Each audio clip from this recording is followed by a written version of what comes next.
अस्सलाम वालेकुम नाज़रीन, आज की इस वीडियो में हम बताने वाले हैं इस्लामिक कैलेंडर के पहले महीने मुहर्रम के गम के महीने के बारे में। आखिर मुहर्रम के महीने को गम का महीना क्यों कहा जाता है। साथ ही बताने वाले हैं जुल्म यजीद और इमाम हुसैन की शहादत के बारे में। वीडियो को तफसीलात से सुनिएगा और अगर आपको वीडियो अच्छी लगती है तो इस वीडियो को लाइक करके शेयर भी कर दें। मुहर्रम क्या है। इस्लामिक कैलेंडर का पहला महीना मुहर्रम का महीना होता है, जिसे गम का महीना कहते हैं। इस मुहर्रम के महीने की 10 तारीख को रोज़ा अशुरा कहते हैं। इस दिन पैगंबर मोहम्मद सल्लल्लाहु अलैहि वसल्लम की नवासे हज़रत इमाम हुसैन और उनके 72 साथियों को एक साथ 3 दिन तक करबला में भूखा प्यासा शहीद कर दिया गया।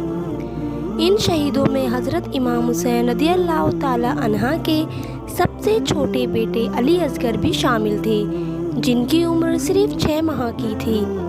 इन सभी शहीदों को सिर्फ इसलिए शहीद कर दिया गया क्योंकि ये हक, इंसानियत और सच के रास्ते पर थे। सिर्फ इस्लाम ही नहीं बल्कि इंसानियत को भी बचाना चाहते थे, लेकिन यजीद और उनकी फ़ौज दहशतगर्दी को कायम करना चाहती थी। इसलिए यजीद और उनकी फ़ौज ने हज़रत इमाम हुसैन को मारा। यजीद बेगुनाहों पर जुल्म करना, हक को छीनना, गलत रास्ते पर चलना, किसी भी इंसान के कत्ल कर देना, सारे तानाशाही कदम उठाता था जिससे इस्लाम को बदनाम कर सके कि इस्लाम में इस तरह से ही बेजुर्ग लोगों को अपना शिकार बनाया जाता है। वहीं जितने भी आसपास के लोग होते थे उनसे भी ज़बरदस्ती वो अपनी हुकूमत कायम कराना चाह रहा था, जिससे लोग उससे डर के मारे उसके खिलाफ आवाज़ बुलंद नहीं कर पाए। उस यजीद ने हज़रत इमाम हुसैन को भी ख़त लिखा था कि वो उसके रास्ते पर चले, लेकिन इमाम हुसैन रज़ियल्लाहु ताला अन्हा ने उससे साफ कह दिया कि ज़िल्लत की ज़िंदगी से बेहतर इज़्ज़त की मौत है। मुहर्रम महीने की 2 तारीख होते ही और इमाम हुसैन इराक के करबला में अपनी बीवी, बच्चों और साथियों के साथ कूफा शहर जा रहे होते हैं, तभी यजीद की फ़ौज उन्हें घेर लेती है।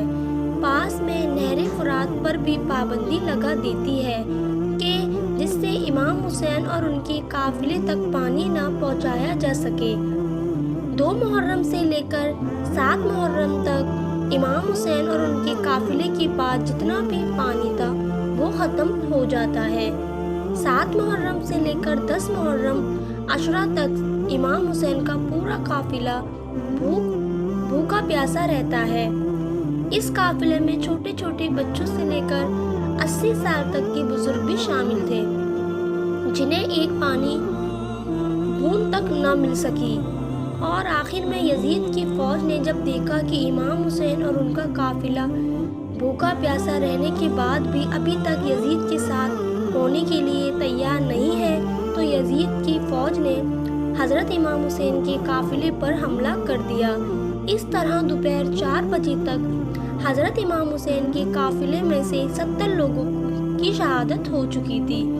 बस आखिर में इमाम हुसैन और उनके 6 महीने का बच्चा बचा था, जिसके बाद हज़रत इमाम हुसैन उस बच्चे को अपनी गोद में लेकर उन जालिमों के पास गए और कहा कि तुमने मेरे हर एक साथी को तो शहीद कर दिया, अब इस बच्चे को तो पानी पिला दो। लेकिन जिन जालिमों ने 70 लोगों को बेरहमी से मार दिया था, वो इस छोटे बच्चे पर क्या रहम खाते।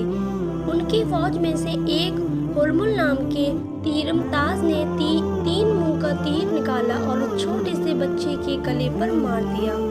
मासूम के गले पर तीर लगने के बाद उसकी भी शहादत हो गई।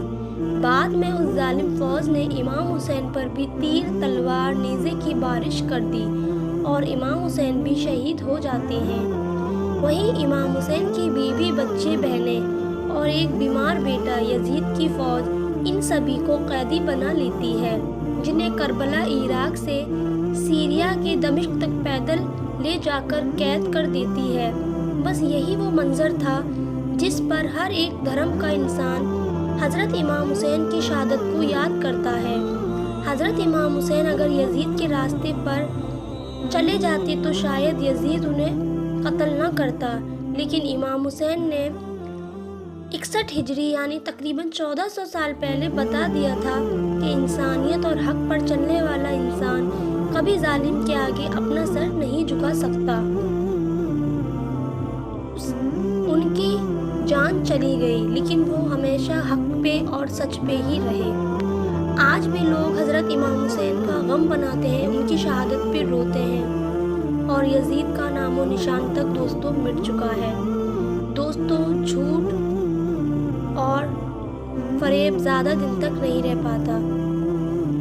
2 دن کی حکومت تھی یزید کی اور صدیاں حسین کی ہیں زمانہ حسین کا، اور اگر ہمارے بولنے یا پڑھنے میں کوئی غلطی ہوئی ہو تو اللہ تعالیٰ حضرت امام حسین رضی اللہ تعالیٰ عنہ کے صدقے میں ہمیں معاف کرے اور ان سے سچی محبت کرنے کی توفیق عطا فرمائے۔ آمین ثم آمین۔ دوستوں، اس ویڈیو کو زیادہ سے زیادہ اپنے دوستوں کے سنگ صدقہ جاریہ سمجھ کے شیئر کریں، اور ملتے ہیں اگلی ویڈیو میں۔ تب تک کے لیے خدا حافظ۔